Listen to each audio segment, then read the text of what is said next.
Hello friends, today practice bits 8th and 9th క్లాస్లో మొక్కలు, వాటి వ్యాధులు మరియు వాటి ఉత్పత్తులు సంబంధించినటువంటి ఇంపార్టెంట్ బిట్స్ ఉన్నాయి. మీకు చాలా యూస్ఫుల్గా ఉంటాయి. ఇవి నేను చేసిన వీడియోలు చాలా వరకు మీకు ప్లేలిస్ట్లో ఉన్నాయి. కావాలన్న వాళ్ళు చూడండి. ప్లేలిస్ట్లు ప్రిపేర్ చేయమని కొంతమంది చెప్పారు. అయితే మనకు already 8th class, 9th class, 10th class ఇలా క్లాస్ వైజ్గా English medium, Telugu medium practice bits కన్నా మనకి ప్లేలిస్ట్లో ఉన్నాయి. చూడని వాళ్ళు ఎవరైనా చూడండి, మీకు యూజ్ఫుల్గా ఉంటాయి. ఫస్ట్ బిట్, మనం మన ఆహార అవసరాల కోసం ప్రధానంగా దేనిపై ఆధారపడతాము?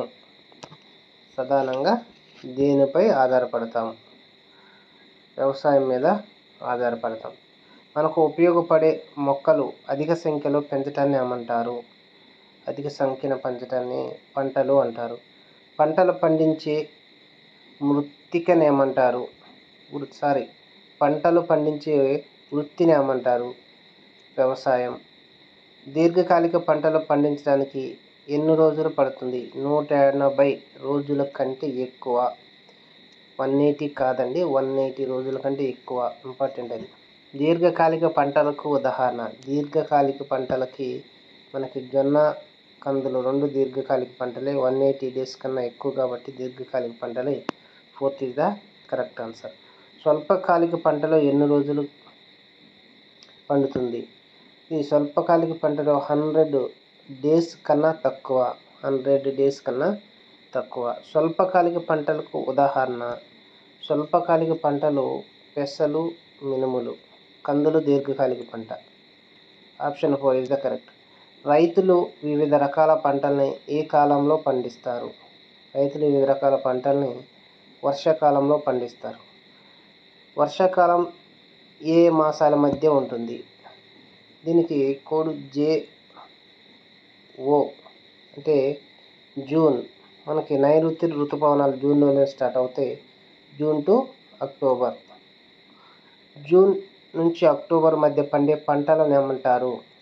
వీటిని వర్షాకాలపు పంటలు అంటే ఖరీఫ్ అని అంటారు. ఖరీఫ్ అనేది ఇది వర్షాకాలం పంట. ఖరీఫ్ అంటే వర్షాకాలం. ఖరీఫ్ అనేది అరబిక్ వర్డ్. ఖరీఫ్ అంటే దాని మీనింగ్ వర్షం. ఖరీఫ్ పంటలకు ఉదాహరణ. వరి, మిరప ఖరీఫే. చెరుకు, జొన్న, పత్తి, పసుపు పైవన్నీ అన్నీ ఖరీఫ్ పంటలే, వర్షాకాల పంటలే. శీతాకాలం ఏ మాసాల మధ్య వస్తుంది? శీతాకాలం ఏ మాసాల మధ్య వస్తుందంటే మనం ఇందాక చెప్పుకున్నాము. ఏం చెప్పినాం? JO అనుకున్నాము. June to October. ఇక్కడ అక్టోబర్ టు మార్చి.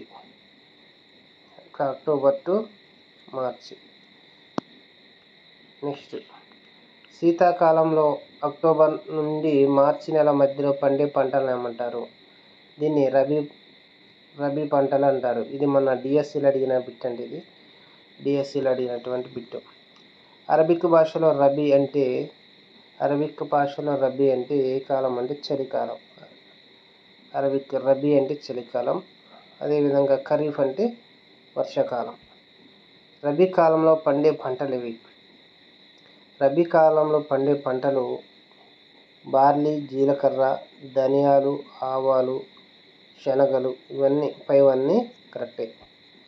పంట దిగుబడి మొక్కల దేనిపై ఆధారపడి ఉంటుంది? పంట దిగుబడి అనేది మొక్కల దేనిపై ఆధారపడి ఉంటుంది అంటే ప్రధానంగా మనకి ఇక్కడ పుష్పించటం పైన ఆధారపడి ఉంటుంది. మొక్కల్లో పుష్పాలు ఏర్పడటం కానీ, కాండంపై నిర్దిష్టమైన సంఖ్యలో కణుపులు ఏర్పడటం కానీ, ఎన్ని ఆకులు ఏర్పడిన తర్వాత కానీ ఎన్ని ఆకులు ఏర్పడిన తర్వాత కానీ పుష్పిస్తాయి. ఎన్ని ఆకులు ఏర్పడిన తర్వాత అంటే 7 నుంచి 9 ఆకులు ఏర్పడిన తర్వాత పుష్పిస్తాయి. మొక్కలు పుష్పించటం ఏ సమయంపై ఆధారపడి ఉంటుంది? మొక్కలు పుష్పించడం అనేది రాత్రి కాలం. పగటి కాలం కాదు, రాత్రి కాలం. కొన్ని మొక్కలు రాత్రికాల సమయం ఎన్ని గంటల కంటే తక్కువగా ఉన్నప్పుడు అధికంగా పుష్పిస్తాయి అంటే 12:30 గంటలు. స్వల్పరాత్రి సమయపు మొక్కలకు ఉదాహరణ. స్వల్పరాత్రికి ఉదాహరణ ఏంటంటే స్వల్పరాత్రి, అంటే రాత్రి తక్కువ ఉంటుంది. రాత్రి తక్కువ ఎక్కడ ఉంటుంది? సమ్మర్లో రాత్రి తక్కువ ఉంటుంది. దానికి గోధుమ. రాత్రి సమయం ఎన్ని గంటల కన్నా ఎక్కువగా ఉన్నప్పుడు బాగా పుష్పిస్తాయి? ఇది 12:30 కన్నా ఎక్కువ ఉన్నా తక్కువ ఉన్నా దాన్ని బేస్ చేసుకొని పుష్పిస్తాయి. దీర్ఘరాత్రి కాలం మొక్కలకు ఉదాహరణ దీర్ఘరాత్రికి జొన్న, పత్తి అనేది దీర్ఘరాత్రి. కందులు అనేది ఇది పంటకు సంబంధించింది, దీర్ఘకాలిక పంట. అది కొన్ని రకాల మొక్కలు పుష్పించడానికి రాత్రికాల సమయం ప్రభావం ఏమాత్రం ఉండదు. దీనిని ఏమంటారంటే మనం తటస్థ పంటలు అని అంటారు. తటస్థ పంటలకు ఉదాహరణ సోయాబీన్, ఏ కాలంలోనైనా పండుతుంది. సోయా చిక్కుడు. గోధుమ పంటను జూలై నెలలో సాగు చేస్తే 7-9 ఆకులు గల మొక్కలు పెరగడానికి ఎన్ని వారాలు పడుతుంది? అంటే 8-10 వారాలు పడుతుంది. ఏ నెలలో వాతావరణం వేడిగా ఉంటుంది? వాతావరణం ఏ నెలలో ఎక్కువగా ఉంటుందంటే ఫిబ్రవరి నెలలో వేడిగా ఉంటుంది. అతి ముఖ్యమైన ఆహారపు పంట ఏది? అతి ముఖ్యమైన ఆహారపు పంట అంటే వరినే. మన ఇండియాలో వరినే. విశ్వధాన్యపు పంట అని దేన్ని అంటారు? వరినే అంటారు. మీసోథిలిక్ యుగంలో క్రీస్తుపూర్వం 9000 నుండి 8000 మధ్య కాలంలో పండించిన పంట ఏది? వరి. మీసోథిలిక్ యుగంలో. హరప్ప నాగరికత కాలంలో సాగు చేయబడిన పంట అది వరినే. ఇయర్స్ కూడా ఇచ్చిండు. క్రీస్తుపూర్వం 2300. రాజస్థాన్ నుండి అరుణాచల్ ప్రదేశ్ వరకు, కేరళ నుండి జమ్మూ కాశ్మీర్ వరకు పండించేది కూడా వరి పంటే. వరిని ఏ దేశాల్లో పండిస్తున్నారు? చైనా, జపాన్, ఆస్ట్రేలియా, ఇండియా పైవన్నీ. ప్రపంచంలో అతి విస్తీర్ణంలో వరిని పండించేది ఇండియానే. పంటను సాగు చేసే ముందు ఏ అంశాలు దృష్టిలో ఉంచుకొని రైతు ప్రణాళిక తయారు చేసుకుంటాడు? నేల స్వభావం. దేన్ని తయారు చేసుకొని అంటే ఇక్కడ పైవన్నీ. సాధారణంగా రైతులు ఋతుపవనాలు రాకముందు ఏ నెలల్లో వ్యవసాయ పనులు ప్రారంభిస్తారు? మే అండ్ జూన్. మేలోనే వ్యవసాయ పనులు స్టార్ట్ చేస్తారు. వ్యవసాయ పనులు ప్రారంభించే ముందు ఏ పండుగను జరుపుకుంటారు? ఏరువాక జరిపాక వ్యవసాయం. పంటలు సాగు చేయాలంటే ముందుగా ఏ పని ప్రారంభించాలి? నేలను దున్నటం ప్రారంభించాలి. నేలను దున్నటం వలన నేల వదులయ్యి ఏవి నేలలో మట్టి కణాల మధ్య సులభంగా చేరుతాయి? మట్టి కణాలకి గాలి, నీరు అనేది సులభంగా చేరుతాయి. 4 is the correct. నేలను దున్నటానికి ఉపయోగించేది నాగలిని ఉపయోగించి దున్నుతారు. నాగలు గట్టి కర్రతో కానీ ఇనుముతో కానీ తయారు చేస్తారు. ఇది ఏ ఆకారంలో ఉంటుంది? ఈ ఆకారంలో. నాగలి ఏ మొక్కను తొలగించడానికి వాడతారు? నాగలిని కలుపు మొక్కలను తొలగించడానికి వాడతారు.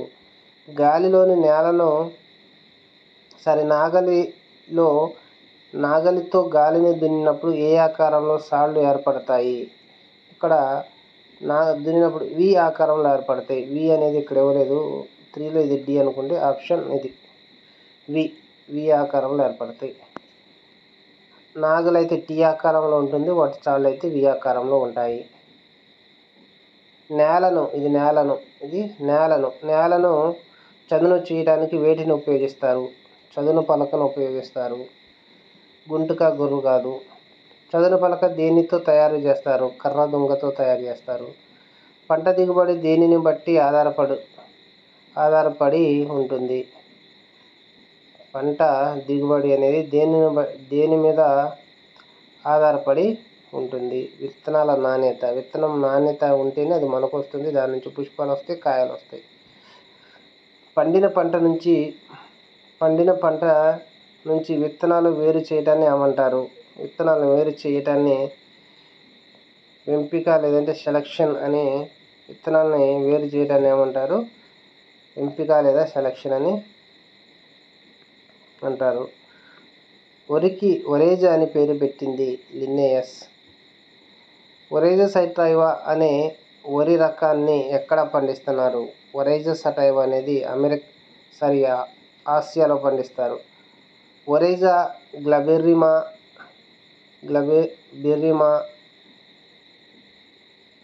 రకాన్ని ఆఫ్రికాలో సాగు చేస్తుండగా ఒరైజా గ్లూమోపాట్యులా రకాన్ని ఎక్కడ సాగు చేస్తున్నారు? ఇది అమెరికా.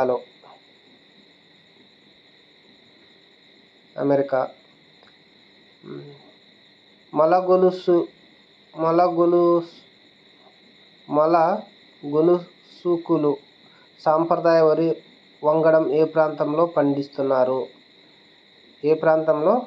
పండిస్తున్నారు? ఇది కేరళ. సాంప్రదాయ వరి రకాలు ఏవి? సాంప్రదాయ రకాలు అమృతసారి, బంగారు తీగ, ఇవన్నీ ఆప్షన్ 4 ఇది కరెక్ట్. సోనా రకం బియ్యం ఏ జిల్లాలో పండుతుంది? సోనా, కర్నూలు. ఏ సంస్థ విత్తనాలను శుభ్రపరిచి రైతులకు అందిస్తుంది? జాతీయ విత్తనాభివృద్ధి సంస్థ. చీడల నివారణ కోసం రైతులు విత్తనాలు ఏ పదార్థాలలో శుద్ధి చేయాలి? దేనిలో శుద్ధి చేయాలి? రసాయనాల్లో శుద్ధి చేయాలి. విత్తనాలను నేలపై వెదజల్లే పద్ధతిని ఏమంటారు? దానిని విత్తనాలు నేలపై బ్రాడ్ కాస్టింగ్ అంటారు. విత్తనాలు నేలలో విత్తడానికి ఉపయోగించే పనిముట్టుని ఏమంటారు? దీన్ని గొర్రు అంటారు. విత్తన గొర్రు పైభాగం గరాటాకారంలో ఉండి గొర్రుకు ఎన్ని గొట్టాలు ఉంటాయి? 3. మొక్కల మధ్య ఉండే దూరాన్ని బట్టి ఎన్ని గొట్టాలు ఉంటాయి? 3 నుంచి 6 ఉంటాయి. పండించే వరి రకాన్ని బట్టి, ఉష్ణోగ్రతను బట్టి, నీటి అందుబాటును బట్టి మొక్కలు ఎన్ని రోజులు నాటే దశకు వస్తాయి? 14 నుంచి 40 రోజులు. 4 14 40. మొక్కకు మధ్య చాలా దూరం ఉండేటట్లు నాట్లు వేసే పరికరము. వరి రకము శ్రీవరి. శ్రీ వరిని విస్తరించండి. System of rice intensification. 2. మొక్కల్ని నాశనం చేసే పురుగులేవి? మొక్కల్ని అన్ని పాడు చేస్తాయి. ఆకులను చిగుళ్ళతో సహా తినివేసే పురుగులను ఏమంటారు? ఇది గొంగళి ఆకుతేలు. ఆకులపై కనిపించే వ్యాధులు వేటి వల్ల వస్తాయి? పైవన్నీ శిలీంధ్రాలు, బ్యాక్టీరియా, వైరస్లు. శిలీంధ్ర వ్యాధులకు గురయ్యే పంటలేవి? శిలీంధ్ర వ్యాధులకు గురయ్యే పంటలు పైవన్నీ. ఏ పంటలో వ్యాధి సోకిన ఆకుల మీద పొడితో కూడిన గుండ్రటి మచ్చలు కనిపిస్తాయి? గుండ్రటి మచ్చలు దేంట్లో కనిపిస్తాయి? వేరుశెనగలో కనిపిస్తాయి. నెక్స్ట్, వేరుశెనగకు వచ్చే ఫంగస్ వ్యాధిని ఏమంటారు? తిక్క అని అంటారు. కీటకనాశనులకు ఉదాహరణ ఇవి 1, 2. 1 డైథేన్ M45 ఎండ్రిన్. ఆకులపై సన్నటి రంధ్రాలు, అంచులు కొరికినట్లు ఉండటం వీటి వలన జరుగుతుంది అంటే ఇవి కీటకాలు, వాటి లార్వాలు, గొంగళ పురుగులు పైవన్నీ. ఏ పురుగుల వలన ఆకులు నలిగినట్లు లేదా మెలికల తిరిగినట్లు ముడుచుకొని పోతాయి అంటే రసం పీల్చే పురుగులు. ఏ వ్యాధుల వల్ల ఆకులపై తెలుపు, నలుపు, పసుపు, గోధుమ రంగు మచ్చలు కానీ, మెత్తగా లేదా పొడితో కూడిన పొర ఏర్పడటం కానీ కనిపిస్తుంది? దేని వల్ల ఏర్పడుతుంది అంటే శిలీంధ్ర వల్ల పలుచని పొర ఏర్పడినట్టు కనిపిస్తుంది. ఏ సూక్ష్మజీవుల వల్ల ఆకులు రంగును కోల్పోతాయి? బ్యాక్టీరియాలు, అదేవిధంగా వైరస్లు. మొక్కలకు హాని కలగజేసే కీటకాలను తినేవి? మొక్కలకు హాని కలుగజేసే కీటకాలను తినేవి ఏంటి అంటే కందిరీగలు, ఆడనల్లులు. మన దేశంలో అన్ని కాలాల్లో కనిపించే పురుగులు.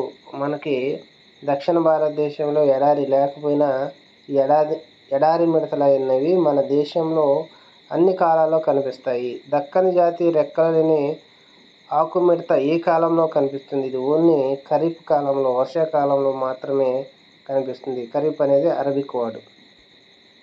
ఏ పురుగులు ఆకుల రసాన్ని పీల్చడమే కాకుండా చాలా రకాల వైరస్ వ్యాధులను వాహకాలుగా పనిచేస్తాయి. అంటే వేప, పొగాకు, చామంతి పైవన్నీ. క్రిమిసంహారక మందులు ఏ మొక్కల నుండి తయారు చేస్తారు? వేప, పొగాకు, చామంతి పైవన్నీ. అకర్బన కీటక నాశకాలు DDT, BHC. కర్బన కీటక నాశకాలు పైవన్నీ.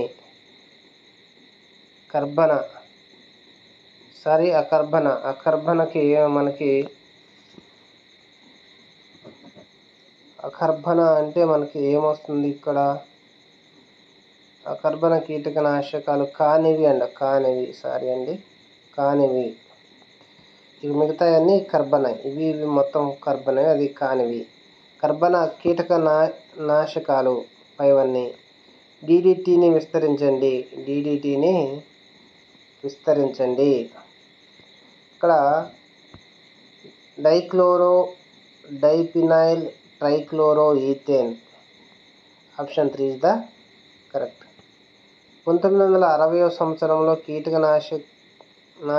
నాశనుల వల్ల కలిగే దుష్ఫలితాలపై సైలెంట్ స్ప్రింగ్ పుస్తకాన్ని రచించినది అంటే రేచల్ కార్సన్.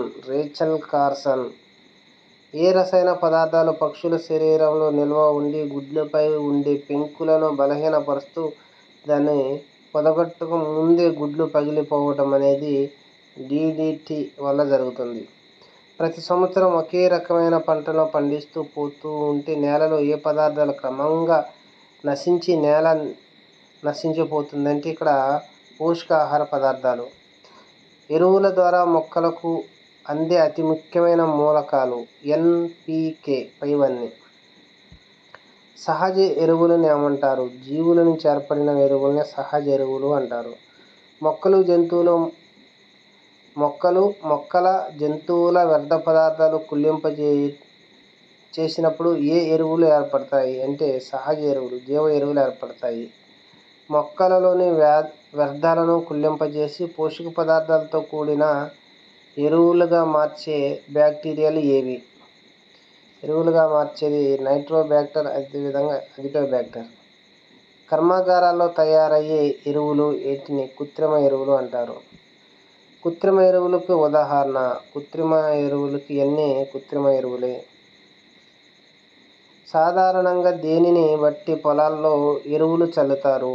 నేల స్వభావం, పండించబోయే పంటల్ని. పంట మొక్కలకు నీరు అందించే విధానాన్ని ఏమంటారు? నీటిపారుదల. మన దేశంలో ఎన్ని రకాల నీటిపారుదల పద్ధతులు ఉన్నాయి? 3 రకాలు.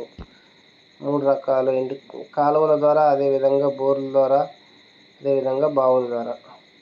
నీటి ప్రవాహానికి అడ్డుగా ఉండి ఎలాంటి మొక్కలను తొలగించటం నీటిపారుదలలో చేయాల్సిన ప్రముఖమైన పనులు ఏంటంటే మనకి 1 గుర్రపు డెక్క, తామరని తొలగించడం. రైతులు పంటకు నీళ్లు ఎప్పుడు పెడతారు? ఎరువు వేసిన తర్వాత, ఎరువు వేయకముందు. అంటే ఫస్ట్ ఎరువు వేసి ఆ తర్వాత నీరు పెడతారు. అంటే నీళ్ళు ఎప్పుడు పెడతారు? ఎరువు వేసిన తర్వాత. నీరు తక్కువగా ప్రవహించే ప్రదేశాల్లో తక్కువ నీటితో పండే ఈ పంటలో పండించడం అవసరం. ఆరుతడి పంటలు. ఫ్రెండ్స్, కంపల్సరీగా ఈ వీడియో మీకు యూజ్ అనిపిస్తే దయచేసి ఒక లైక్ చేయండి. రైతులు వరి పంట పొలాల్లోనే ఏ పంటలు పండించడం జరుగుతున్నది? ఏ పంటను పండిస్తున్నారు? ఇవి చేపల పెంపకం. ప్రాచీన వ్యవసాయ పద్ధతుల్లో రైతులు తమ పంట పొలాలకు ఏ సాధనాల ద్వారా నీటిపారుదల సౌకర్యం కలిగించేవారు. ఏతం, మోటబావి, గొలుసు చక్రం పైవన్నీ.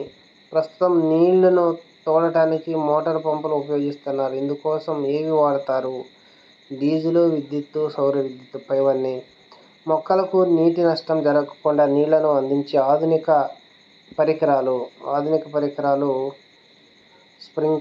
స్ప్రింక్లర్లు. నీటి లభ్యత తక్కువగా ఉన్న ప్రదేశాల్లో ప్రయోజనకరమైన నీటిపారుదల పద్ధతులు రెండున్నవి. బిందు సేద్యము, అదేవిధంగా డ్రిప్ ఇరిగేషన్. ఆన్సర్ 4. పంట మొక్కలతో పోటీపడి మనం ఆశించిన మొక్కలను ఏమంటారు? మనం ఆశించని మొక్కలను కలుపు మొక్కలు అంటారు. కలుపు మొక్కలు గాలిలోని పుప్పొడి రేణువులు వెదజల్లటం వల్ల ఎలాంటి వ్యాధులు వస్తాయి? శ్వాసకోశ వ్యాధులు వస్తాయి. వయ్యారి భామ మొక్క ఏ దేశం నుండి గోధుమలతో పాటు వచ్చింది? అమెరికా. కలుపు మొక్కలను ఎలా సులభంగా చంపవచ్చు? ఇది మొన్న డిఎస్సిలో వచ్చిన బిట్ అండి. ఇది కూడా నేను చెప్పే ప్రతి టాపిక్ నుంచి మీకు 2-3 బిట్లు వస్తాయి, జాగ్రత్తగా చూసుకోండి. ఇది DDT. కలుపు మొక్కలను వేటితో తొలగిస్తారు? గొర్రు, గుంటక, గొర్రు, అదేవిధంగా గుంటక. గొర్రు కాదు, గొర్రు విత్తనాలు చల్లటానికి. ఈ గుంటకను దంతే. ద్విదళ బీజ కలుపు మొక్కలను నాశనం చేసే క్రిమి సంహారిణి. 2,4-D. మొన్న డిఎస్సీలు అడిగిన బిట్ ఇదండి. 2,4-D. ద్విదళ బీజ కలుపు మొక్కలను నాశనం చేయడానికి ఉపయోగించేది. డిఎస్సీలు కలుపు మొక్కలను సులభంగా నాశనం, ఇది DDT. కలుపు మొక్కలను సులభంగా చంపవచ్చు. కలుపు మొక్కలను సులభంగా ఇక్కడ అది ద్విదళ బీజ కలుపు మొక్కలను అంటే 2,4-D. ఇది మన డిఎస్సీలు అడిగిన బిట్. 2,4-Dని విస్తరించండి. Two four dichlorophenoxyacetic acid. Option 3 is the correct. పంట నుండి గింజలు సేకరించటాన్ని ఏమంటారు?